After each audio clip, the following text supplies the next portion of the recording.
चाहिए तथा मालिक की भक्ति के लिए मन में नित्य नई नई उमंगें उठती रहनी चाहिए। जो कोई सच्चे प्रभु का पता और भेद सुनावे वह व्यक्ति प्यारा लगे। दीनता के साथ उसका संग बारंबार करे, उससे पूरा भेद तथा युक्ति जानकर जितना शीघ्र हो सके अभ्यास आरंभ करके अपने अंतर में थोड़ा बहुत रस और आनंद लेवे। अगला है क्षमा और सहनशीलता उसका स्वभाव हो जाए। जहां तक संभव हो सके किसी से भी क्रोध अथवा वाद विवाद न करे। संसारी लोगों तथा माया के पदार्थों से यथासंभव घृणा होवे, अर्थात इनसे मिलने में उसका मन संतुष्ट और प्रसन्न न हो। सच्चे परमार्थ के उद्योग में संसारी लोगों से भय तथा लज्जा न करने की इच्छा रखे। जहां तक हो सके इसी प्रकार का व्यवहार आरंभ कर दे। सच्चे प्रभु की भक्ति तन मन और धन के साथ प्रसन्नता के साथ करने की इच्छा बनी रहे और जहां तक बन सके उसका उद्योग करता रहे। गुरु की प्रसन्नता और प्रभु की प्रसन्नता की औरों की प्रसन्नता पर जहां तक संभव हो मुक्तता रखे। मतलब यह है कि गुरु महाराज नाराज नहीं होने चाहिए, भले ही दुनिया नाराज हो जाए। सतगुरु की कोई खबर लाता नहीं, गम जुदाई का सहा जाता नहीं। सतगुरु की कोई खबर लाता नहीं, गम जुदाई का सहा जाता नहीं। कोई संदेशा उनसे जाके ये कहो, कोई संदेशा उनसे जाके ये कहो, बिन तेरे हमसे जिया जाता नहीं। सतगुरु की कोई खबर लाता नहीं, गम जुदाई का सहा जाता नहीं। मन और इंद्रियों की रुचि के साथ जहां तक हो सके उनको बस में रखने की इच्छा दृढ़ रखे। जो काम या चाल या रीत उसके परमार्थ के मार्ग में विघ्न कारक हो उनसे जहां तक बन सके बचाव करें। निंदक लोगों के वचन सुनकर विचार के साथ कार्य करें तथा मनन करके विचार करें कि कहां तक उनकी निंदा अनुचित अथवा ठीक है। यदि ठीक भी है तो उससे क्या हानि है अथवा परमार्थी का उससे कहां तक लाभ है। यदि अपनी समझ में कोई बात भली भांत न आवे तो प्रेमी सत्संगी से उनका हाल एकांत में पूछकर अपने को सांत्वना दें तथा विश्वास करें। किसी प्रकार का अहंकार या मान जाति पाति धन शासन अथवा गुण इत्यादि का अपने मन में परमार्थी कार्य अथवा सत्संग में ना रखे। अपने में हमेशा कमी तथा अवगुणों का विचार करके अपने आप को निर्बल, तुच्छ तथा अयोग्य देखता और समझता रहे। हर एक के साथ प्यार तथा दीनता के साथ व्यवहार और उन कमियों को दूर करने का सदा प्रयत्न करता रहे। अनावश्यक लोभ ना करे तथा बिना आवश्यकता के दूसरे से कोई पदार्थ सामान न मांगे और न लेवे। जहां तक बने ईर्ष्या, विरोध और क्रोध को अपने मन में नहीं आने दें। किसी की बुराई दूसरे से पीठ पीछे ना करें और न दूसरे की बुराई सुनने का स्वभाव रखें। अपनी मान बढ़ाई के लिए कोई कार्य दिखावे का ना करें। परमार्थ में ऐसा कार्य निष्फल समझा जाता है, अर्थात उसका कोई फल नहीं है। जो कार्य अथवा जो सेवा करे वो गुरु की और प्रभु की प्रसन्नता के लिए अहंकार रहित होकर तथा चित्त में दीनता रखकर करें। यद्यपि मन में अनेक तरंगें तथा अनेक गुनावनें उठी रहती हैं और उनको रोकना तथा समेटना एकाएक बहुत कम होता है, फिर भी नित्य प्रति के अभ्यास से किसी दिन मन किसी अंश तक सिमट आएगा तथा तरंग और गुनावनें बिना प्रयोजन के नहीं उठेंगी। अतएव अभ्यास बिना रुकावट के नित्य प्रति नियम से करते रहना चाहिए। यदि अवकाश न मिले, समय न मिले तो आवश्यक कार्य स्थगित कर दें, किंतु अपना नित्य का अभ्यास न छोड़ें। थोड़ी देर तक भजन तथा ध्यान नित्य नियमित समय पर अवश्य करता रहे। जो सेवक किसी से ईर्ष्या और विरोध नहीं रखता है,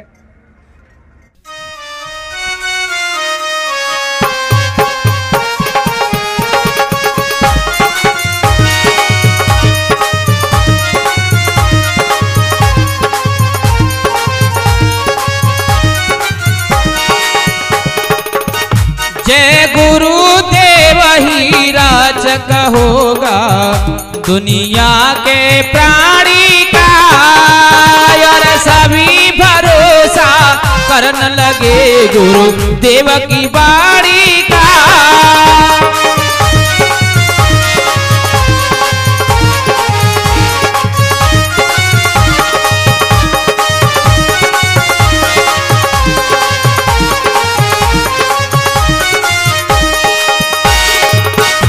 बहुत से जीव सताए हैं कि कितने पाप कमाए हैं।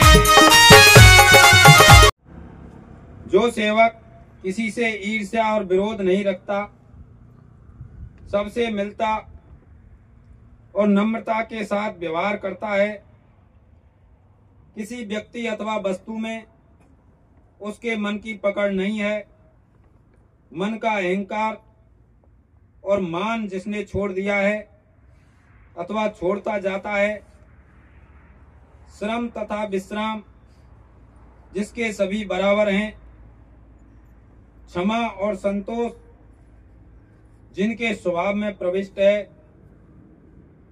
सर्वदा प्रभु के चरणों में मिलने की जिसके हृदय में अभिलाषा रहती है, मन को जिसने बस में किया है या अथवा थोड़ा बहुत अपने मन को बस में कर चुका है, सच्चे स्वामी के चरणों में जिसकी प्रतीत दृढ़ है और पुष्ट है, जिसने मन और बुद्धि दोनों स्वामी के चरणों में न्योछावर कर दिया है, ऐसा सेवक स्वामी जी का निज प्यारा होता है। जब तक धुर की दया न होगी पूरे सतगुरु नहीं मिलेंगे। पूरे सतगुरु एक फलदार वृक्ष के सदृश हैं, जो फल भी देते हैं और छाया भी करते हैं। जिस भूमि में ऐसा वृक्ष न हो वह भूमि ऊसर है और वहां नहीं रहना चाहिए। यदि पूरे सतगुरु ध्यान न दें तो भी आपको उनका सत्संग नहीं छोड़ना चाहिए। यदि सतगुरु दूसरे व्यक्ति से बात करें तो उसको भी यही समझना चाहिए कि वो हमसे ही बोल रहे हैं और उस वचन को अपने हृदय में लिख लें, क्योंकि ऐसे सतगुरु का सत्संग करता रहेगा तो एक दिन अजर और अमर देश में निवास करेगा। परमार्थ की प्राप्ति होना बिना सतगुरु के संभव नहीं है, किंतु सेवक का भी अधिकारी होना चाहिए कि उनके वचन को चित्त देकर सुने, निर्मल बुद्धि से विचार करे तथा उसके अनुसार थोड़ा बहुत व्यवहार करे।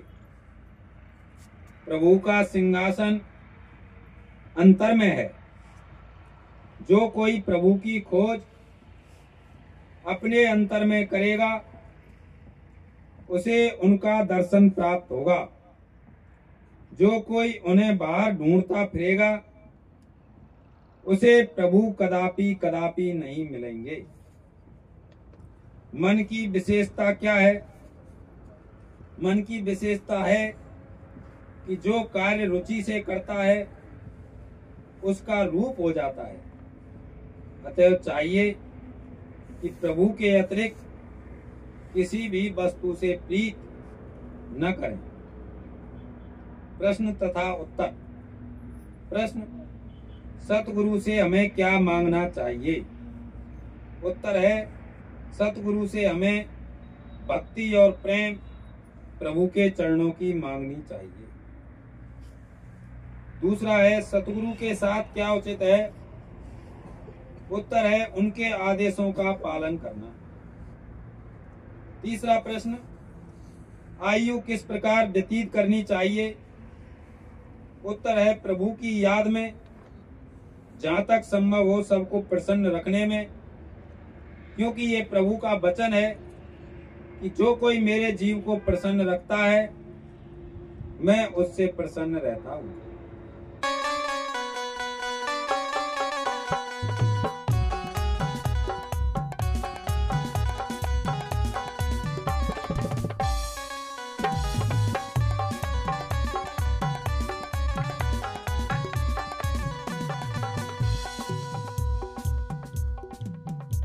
आइए चलते हैं।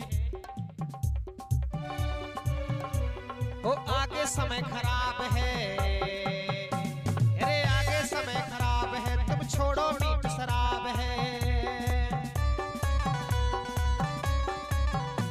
ए आगे समय खराब है, तुम छोड़ो मीठ शराब है। दिल दारू लेगी जान तेरे समझ न आवेगी और नाश करावेगी, दारू तेरा नाश करावेगी।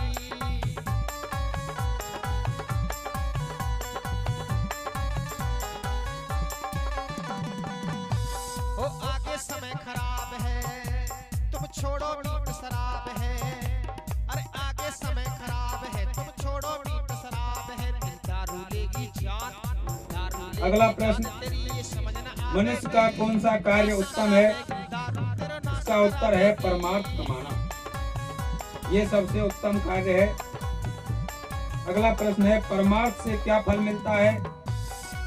उत्तर, परमार्थ से ये फल मिलता है कि पशु से मनुष्य और मनुष्य से देवता बन जाता है, और फिर इससे भी अधिक और बड़ी श्रेणियां हैं फिर वे प्राप्त होती हैं।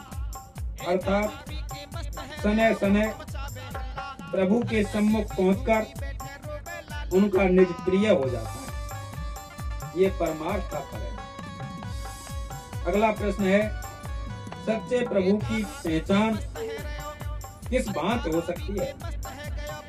उत्तर, संतों की शरण लेने तथा उनकी युक्ति का अभ्यास करने से प्रभु की पहचान होती है। अगला प्रश्न है, दुनिया किसको कहते हैं? उत्तर, जो अंत में काम ना आए और जो हमको प्रभु से विमुख रखे उसको दुनिया कहते हैं। अगला प्रश्न है, प्रभु की प्रसन्नता कैसे प्राप्त होती है? उत्तर है, उनके चरणों में गहरी प्रीत तथा प्रतीत करने से तथा जहाँ तक संभव हो उनके आदेश का पालन करने से, उनकी सेवा में तन और मन और धन का सोच विचार नहीं करना चाहिए, तब प्रभु की प्रसन्नता आपको हासिल होगी। प्रश्न, सब कार्यों से उत्तम कार्य कौन सा है? उत्तर, सब कार्यों से उत्तम कार्य है सत्संग करना, भजन करना तथा उससे लाभ उठाना। सब कार्यों से बुरा कार्य कौन सा है? उत्तर है, प्रभु को भूलना तथा धन की और भोगों की इच्छा करना, ये सबसे बुरा कार्य है। अगला प्रश्न है, सेवक किसको कहते हैं? उत्तर, जो अपने को सबसे नीच और सबसे छोटा जाने। कहा है कि दीनहीन जानो अपने को, निपट नीच मानो अपने को। और जो प्रभु के चरणों में प्रभु के प्रेम में लवलीन रहता है,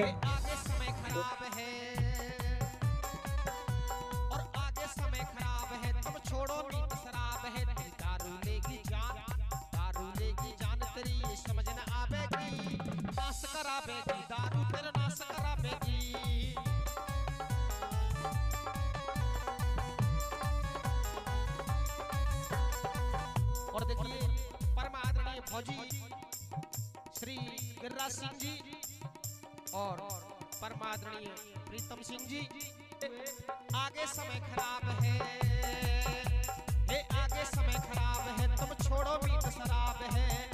अरे दारू लेगी जान, तेरी लेगी जान, दारू लेगी जान तो ये समझ न आवेगी, और नाश करावेगी, दारू तेरा नाश करावेगी।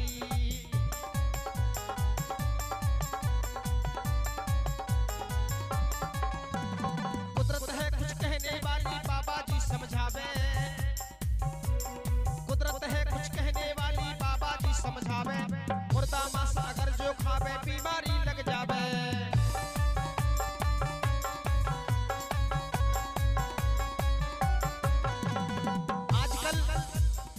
आजकल इतनी बीमारी चल रही है, इसका यही कारण है कि लोगों का खान पान थोड़ा गलत हो गया है। और मैं सभी क्षेत्रवासियों से, आगरा वासियों से, और जहां तक भी मेरी आवाज जा रही हो, अरे कुदरत है कुछ कहने वाली बाबा जी समझावे, एक कुदरत है कुछ कहने वाली बाबा जी समझावे, उसको सेवक कहते हैं। अगर जो खावे। अगला प्रश्न है, जी प्रभु के स्मरण में क्यों कर लग सकता है? इसका उत्तर है, मृत्यु का स्मरण रखने से और 84 के वैसे ही जीव प्रभु के स्मरण में लगते हैं। अगला प्रश्न है, मंजिल पर क्यों कर पहुंचना चाहिए? उत्तर, धैर्य के साथ अभ्यास करें, धैर्य के साथ अभ्यास करेंगे तब कहीं कुछ समय में आपका मार्ग संपूर्ण होगा। अगला प्रश्न है, आपका उपचार क्या है? उत्तर है, जब आपसे अपराध हो जाए तो अपराध करने पर झुरना तथा उसका पश्चाताप करना और भविष्य के लिए चैतन्य रहना, ये पाप का उपचार है। अगला प्रश्न है, ऐसा कौन व्यक्ति है जो जहां जाए उसे वहां सब प्यार करे? इसका उत्तर है, जो सबके साथ दीनता करता है उसको सब लोग प्यार करते हैं। अगला प्रश्न है, साहस वाला कौन है? इसका उत्तर है, जो संसारी सुखों को छोड़कर परमार्थ की कमाई में लगा हुआ है, परमार्थ की कमाई करता है, वो सच्चा साथी है। सच्चा हितकारी कौन है? उत्तर है सतगुरु। हमारे सच्चे हितकारी केवल सतगुरु होते हैं, जो हमको बुराई से बचाते हैं और अच्छाई सिखाते हैं तथा कठोरता और कष्टों से हमारी सहायता करते हैं। अगला प्रश्न है, यदि कोई सत्संगी ये प्रार्थना आप अनुचित समस्त कार्य करे जिला आगरा के तो माध्यम उससे से किस प्रकार जय गुरुदेव तुम्हें बचना समझा में चाहिए? शाकाहारी बन जा, मन में इसका दया उत्तर है तुम धारो आज्ञाकारी बन जा। कि उससे आपको कम मिलने से पेंटर गुरु और को उससे कहना कम मान, बातचीत करनी पेंटर चाहिए। साहब गुरु को कहना अगला मान, प्रश्न है, सोई किस्मत जग जावे, क्या यत्न करूं कि वैद्य की आवश्यकता कम रहे? जग जावे और इसका नाश उत्तर है, करावे की दारू तेरा नाश कम करावे खाओ, की। कम सो और भजन करो। अगला प्रश्न है, क्या करूं कि सब हमसे मित्रता रखें? इसका उत्तर है, झूठ मत बोलो, विश्वासघात मत करो, किसी को हाथ से और मुख से दुखी मत करो, चित्त में सबसे प्यार तथा सबके साथ दीनता रखो, तो आपसे सब मित्रता रखें। अगला प्रश्न है, सेवा कितने प्रकार की है? उत्तर है, सेवा के 3 प्रकार हैं। प्रथम धन की सेवा, द्वितीय होती है धन की सेवा और तीसरी मन की सेवा। अगला प्रश्न है, सेवा का फल क्या है? सेवा का फल बोलिए जय गुरुदेव महाराज की अर्थात आपके जय। मन की चंचलता खत्म होती है। दूसरा है निर्मलता अंतःकरण की, अंतःकरण निर्मल होता है। और तीसरा है प्राप्ति कृपा और दया सतगुरु की, फिर गुरु महाराज की दया होती है। अगला प्रश्न है, वीर पुरुष कौन है?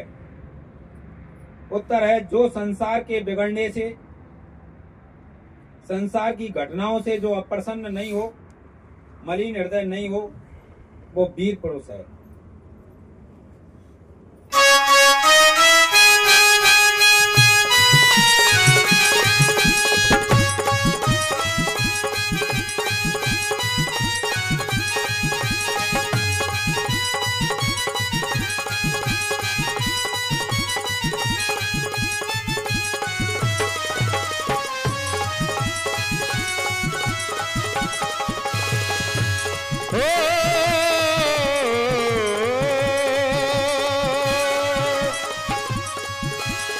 जय गुरुदेव बाबा तुम्हें मेरा बार बार प्रणाम है। मथुरा वाले बाबा अमर तुम्हारा नाम है। जय गुरुदेव। खा रहा गोते हूँ मैं सिंधु के मझधार में, दूसरा दिसे नहीं आसरा संसार में।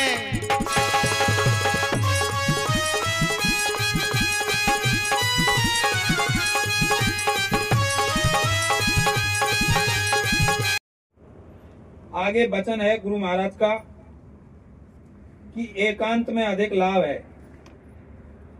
यदि प्रभु के अतिरिक्त किसी दूसरे का विचार आपके मन में नहीं आए गुरु की तो एकांत में अधिक लाभ है। खबर लाता लेकिन नहीं, बाहर से एकांत हुआ गम किंतु मन में संसारी विचार भरे रहे तो ऐसा व्यक्ति एकांत में भी मन और काल के साथ रहता है। 5 व्यक्तियों का हमको साथ नहीं करना चाहिए। नंबर 1 जो झूठ बोलता है। नंबर 2 मूर्ख जो कि एक समय तुम्हारी हानि कराता। नंबर 3 कंजूस जो कि उचित समय पर शुभ कर्म में तुमको व्यय नहीं करने देते, खर्च नहीं करने देते। चौथा है मलिन हृदय अर्थात ओछा और कमीना पुरुष जो कि आवश्यकता के अवसर पर तुम्हारे काम न आए। और 5वां है विश्वासघाती जो कि अपना लाभ देखकर तुम्हारी हानि करा दे। इन 5 व्यक्तियों का साथ नहीं करना। जो कोई भी दूसरों को वचन सुनाने की अभिलाषा अधिक रखे और अंतर में अभ्यास कम करता हो तो उसके विचार नीच हैं, उसका मन मूर्ख है और वह अपना समय व्यर्थ ही होता है। सजत न कीजय बार और द्वार न पावे शब्द का भटके बारंबार। मुझसे काटे ना कटे जिंदगी, मुझसे तो सच्चे सदगुरु की क्या पहचान है? कटे सच्चे गुरु की पहचान ये है कि घट में परम प्रभु के और रचना का भेद बतावे। शब्द को सुनाकर अंतर में सुरत यानी आत्मा और मन को सिमटावे ऊपर चढ़ावे और नेत्रों के स्थान से जहाँ जागृत अवस्था में जीव की मुक्त कर बैठक है वहाँ से ही चलने की युक्ति समझावे और आप स्वयं परम प्रभु के स्थान से चैतन्य हो अथवा अपना कार्य यही अभ्यास करके पूरा कर चुके हो अथवा आप भी साधन कर रहे हो, ये सच्चे गुरु की पहचान। कहीं लगता नहीं। इनमें पहले का नाम संत सद्गुरु जो कि अपना अभ्यास पूरा कर चुके हैं और दूसरा जो अभ्यास कर रहा है उसका नाम साध गुरु है या प्रेमी अभ्यासी है।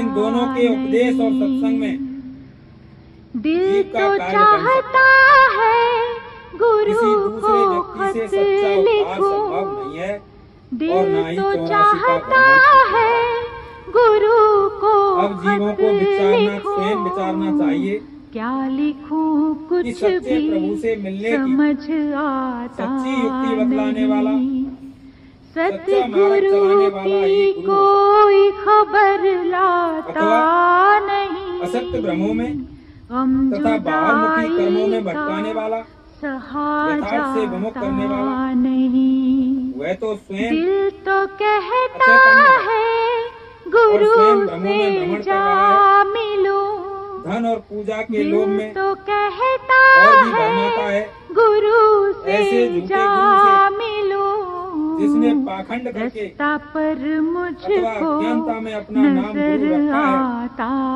गुरुत्व का संबंध तोड़ना उचित है। सतगुरु की कोई खबर लाता परम प्रभु गम जुदाई का जिन्होंने सच्चा उपदेश लेकर अभ्यास आरंभ किया है और सच्चे गुरु की नाम रूपी डोर से मुझे बांध लो, पूरे गुरु के नाम रूपी डोर से मुझे बांध लो, शब्द पंख बिना उड़ा जाता नहीं। सतगुरु की कोई खबर लाता नहीं। नीचे लिखा हम जाता है जुदाई का परमार्थियों को इस प्रकार के नियम का पालन करना चाहिए। सतगुरु की कोई खबर लाता परमार्थी जीवों को गम जुदाई सद्गुरु की का सहा और सत्संग की खोज करनी जाता चाहिए। नहीं, जब उनको सद्गुरु का पता मिल सहा जाए जाता तब जिस प्रकार नहीं। शीघ्र हो सके उनके सत्संग में सम्मिलित होना चाहिए, अर्थात वहाँ के नियम के अनुसार व्यवहार में लाना चाहिए। अर्थात दृष्टि सतगुरु के सम्मुख करके उनके चरणों पर मत्था टेकना या उनके चरण छूकर प्रणाम करना चाहिए। जहां तक संभव हो सके उनके सन्मुख बैठे अथवा दाहिने बाएं जहां तक सतगुरु की दृष्टि पड़ती हो वहीं पर बैठना चाहिए। पीठ पीछे या दृष्टि के पीछे की ओर जहां तक संभव हो सके ना बैठें, क्योंकि दया भरी हुई दृष्टि वहां नहीं पड़ेगी और वचन भी सन्मुख रहने से जैसे सुनाई देंगे वैसे दृष्टि के पीछे रहने से स्पष्ट सुनाई नहीं देंगे तथा दृष्टि भी किसी अंश तक चंचल रहेगी। जब सत्संग में जावे अपने को शून्य तथा कम ज्ञानवान समझकर दीनता के साथ जावे तब तो कुछ लाभ की प्राप्ति होगी, तथा जो स्वयं को पूर्ण समझकर, दाता समझकर, ज्ञानी समझकर अथवा परीक्षक बनकर अथवा दृश्य देखने की भावना से जाएगा वो शून्य वापस आएगा, उसको लाभ नहीं मिलेगा। कदाचित उनकी दया को कौन कहे, उनकी कृपा दृष्टि भी उस पर नहीं पड़े जिससे उसको सत्संग का लाभ नहीं मिल सकेगा। जब सत्संग में बैठें तब दृष्टि सतगुरु की ओर रखें और उनके वचनों को चित्त देकर सुने और समझें। कोई विचार संसारी अर्थात कारोबार का अथवा व्यापार इत्यादि का मन में न लामें, नहीं तो वचन कम सुनाई और समझाई देंगे और उसका रस भी नहीं मिलेगा। जिस समय सतगुरु वचन कहते हों बीच में प्रश्न न करें। जब वे टुकड़ा या पूरा वचन कह लें तब बाद में जो कुछ पूछना हो उनसे पूछें और स्मरण रखें कि यथार्थ प्रश्न के अतिरिक्त यानी सत्संग से संबंध हो दूसरी बात नहीं पूछें, अन्यथा भाव समझ में नहीं आवेगा और जो बात सुने उसका मनन और विचार अपने में स्वयं करें। जब सत्संग में आपको ऐसा वचन सुनने को मिले कि किसी बुरी वस्तु खाने पीने की अथवा विचार करने अथवा बुरे कर्मों से आपको पथ्य करना चाहिए तो अपनी शक्ति के अनुसार उसके मानने में अंतर और बाहर में तुरंत प्रयत्न करें और जो बात नई सुनाई दे उनको जहां तक संभव हो स्मरण करें और सत्संग के पश्चात उनका मनन करके उनको अपने हृदय में बसाया जावे।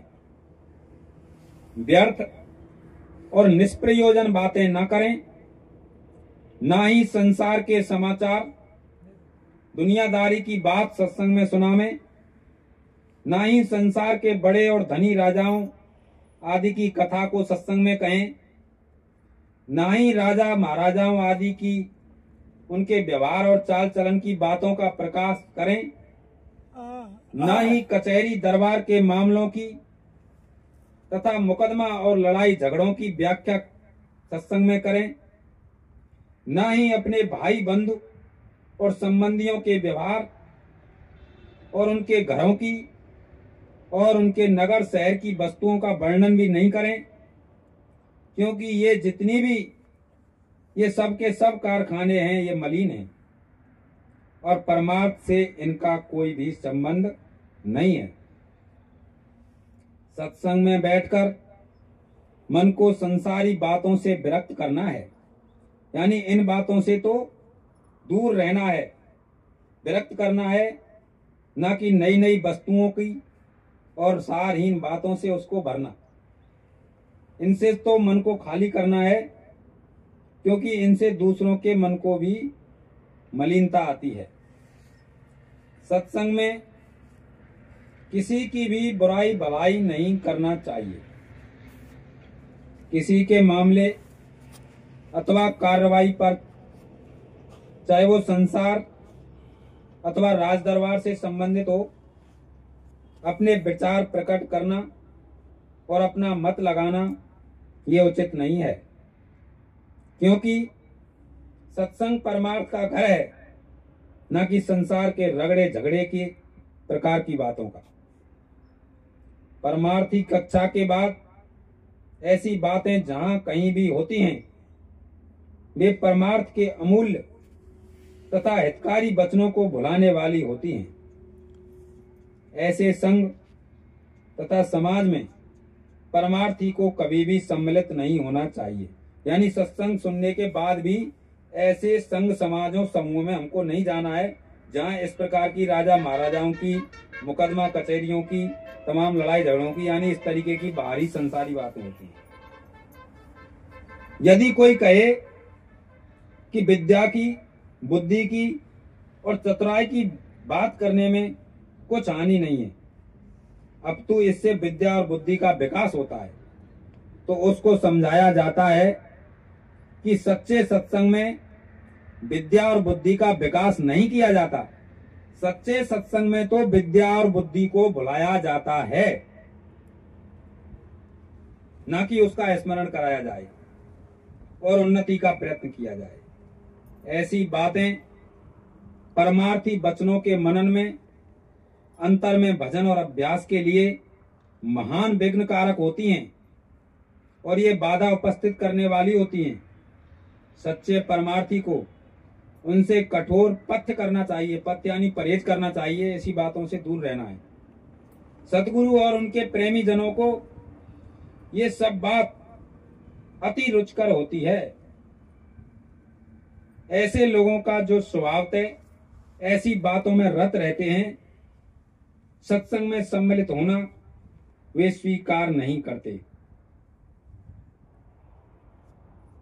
सतगुरु और उनके प्रेमी जनों को ये सब बातें अति रुचिकर, अरुचिकर होती है। इन सब बातों के अतिरिक्त, जिनका कि अभी हमने वर्णन ऊपर किया है, इनके अलावा भी जैसे सत्संग में बैठकर ऊँघना या सत्संग में बैठकर सोना, ये भी परमार्थ की उन्नति में महान बाधक होता है तथा ये वहां के आदर्श और नियम के विरुद्ध है। किंतु ऐसे लोग जो गहरा सत्संग कर चुके हैं, वो लोग यदि ध्यान और अपने मन को और सुरत को समेट कर बैठें या सत्संग में एक कोने में लेटे रहें, तो उनकी दशा साधारण ऊँघने और अथवा सोने वालों से विलग होती है। वे अचेत नहीं होते हैं, न उन पर तमोगुण का प्रभाव होता है। वे तो अपने मन और सुरत को समेटे हुए अंतर में एक प्रकार का रस लेते रहते हैं और नई शक्ति प्राप्त करते हैं। कभी कभी वे अधिक खिंच जाते हैं अथवा कुछ ध्यान सत्संग की कार्रवाई अथवा अपनी सेवा की ओर से रहता है। कुछ लोग जो पहले ठीक ढंग से अधिक समय तक सत्संग के समय अपने अंतरी अभ्यास में, जैसे ध्यान आदि में लीन हो जाते हैं, वो प्रगट में तो हमको बैठे बैठे सोते से दिखाई देते हैं, किंतु यथार्थ में वे चैतन्य होते हैं और वो अंतर में रस लेते हैं अथवा वो चरणों में लीन होते हैं। विदित हो कि ऐसे लोगों को मन और सुरत समेटकर ऊंचे स्थान पर बिठाकर वचन या शब्द सुनने या दर्शन करने का रस तथा स्वाद साधारण रूप से बैठने की अपेक्षा अधिक मिलता है। किंतु ये जो दशा है ये गहरे सत्संगियों की और अभ्यासियों की होती है। नए परमार्थियों को होशियारी से सत्संग में बैठना, खुले नेत्रों से दर्शन करना, चित्त देकर के वचनों को सुनना और उनका मनन करना, ये अपेक्षा तथा आवश्यक है। यदि वे ऐसा नहीं करेंगे तो गहरे सत्संगियों की स्थिति तक नहीं पहुंचेंगे। सच्चे खोजी और दर्दी के लक्षण यही हैं कि वे सत्संग में बहुत चैतन्यता के साथ बैठे, किसी वचन का एक शब्द भी नहीं जाने दें, अर्थात कुल वचन को ध्यान से सुने, समझें तथा उसका मनन करें।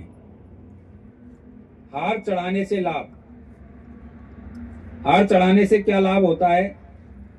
संत सतगुरु या साध गुरु की जो सूरत होती है वो ऊंचे देश की निवासी होते हैं। वो जब नीचे उतरते हैं पिंड में, तब भी पिंड में ऊंचे स्थान पर उनकी बैठक होती है। इस कारण उनकी देह से जो रूहानी धारें निकलती हैं वे भी ऊंचे स्थान की ओर अत्यंत निर्मल और शीतल होती हैं। फूल अत्यंत कोमल होते हैं और आनंदमय होते हैं। चाहे किसी प्रकार की धार हो, उसका प्रभाव फूलों पर शीघ्र उत्पन्न होता है। अतः जब फूलों का हार बनाकर संत गुरु या साध गुरु के गले में डाला गया, तब उनकी देह और हाथों के स्पर्श से उसमें बहुत प्रभाव उनकी धार का आ जाता है और पहनने वाले के शरीर में वह प्रभाव प्रवेश कर जाता है। अर्थात संतों की रूहानी धार हार पहनने वाली रूहानी धार से मिलकर नया प्रभाव उत्पन्न करती है और निर्मलता और शीतलता को बढ़ाती है, अर्थात ऊंचे स्थान की ओर उसका